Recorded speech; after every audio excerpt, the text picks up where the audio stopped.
नेवासा तालुक्यातल्या गेवराई येथे शेततळ्यात बुडून 2 शाळकरी मुलांचा दुर्दैवी मृत्यू झाल्यानं गेवराईसह पंचक्रोशीवर शोककळा पसरली आहे. तालुक्यातल्या गेवराई येथे दुपारच्या सुमारास पार्थ उद्धव काळे वयवर्ष 10 इयत्ता 4थीमध्ये शिकणारा तर मयूर संतोष शिंगारे वयवर्ष 16 इयत्ता 9वीमध्ये शिकणारा विद्यार्थी शेततळ्यामध्ये पोहण्यासाठी गेले असता बुडाल्याची दुर्दैवी घटना घडली.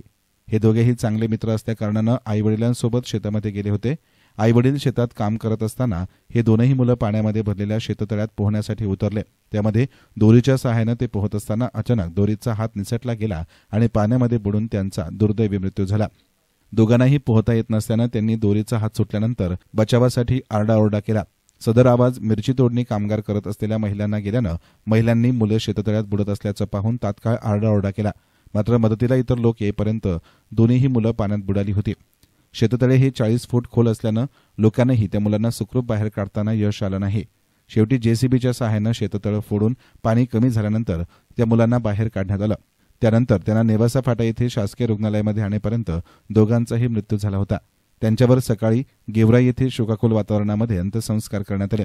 या दुर्दैवी घटनेमुळे तालुक्यासह गेवराईमध्ये शोककळा पसरली असून लहान मुलांना पोहण्यासाठी पालकांनी पाठवताना काळजी घ्यावी अशी मागणी होत आहे.